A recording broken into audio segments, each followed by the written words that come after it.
o geyimi, yerişi, titrəyənlərinin nəvazişi ilə başqa nənələrə oxşardı. Nənəm hər gün o başdan durar, əvvəlcə namazını qılar, sonra düz bir tabaq xəmir yoğurar, təndiri qalardı. Dan söküləndə karvanqıranı yola salardı. Sonra da astadan deyərdi, durma uşaqlar, xəmir əldən getdi. Qalxardı yataqdan gəlinlər, qızlar. Mən bilməzdim o zaman dünyada nə var.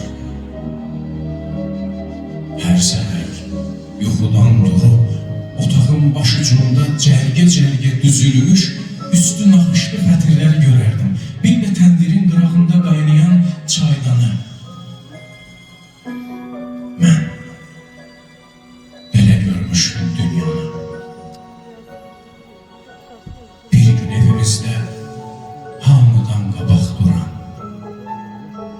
bizi işə, zəhmətə, ruziyə, neymətə səsləyən nənəm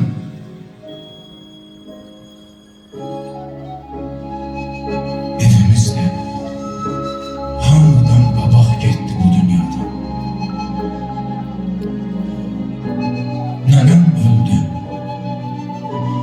Özü yemiş, biz onu ahirət evinə yola saldıq. Hamımız nənəsiz qaldıq. Atam şəhərdən zəngili bir saat aldı bizi vaxtında oyatsın. Gəlinlər, qızlar hərasını yatdılar. Xəmir vaxtında gəlsin, təndir vaxtında çatsın. Uşaqlar da yata bilmədilər doyunca, sübh olunca oyatdılar bizi. Durun, durun, su gətirin, təndiri qalayın.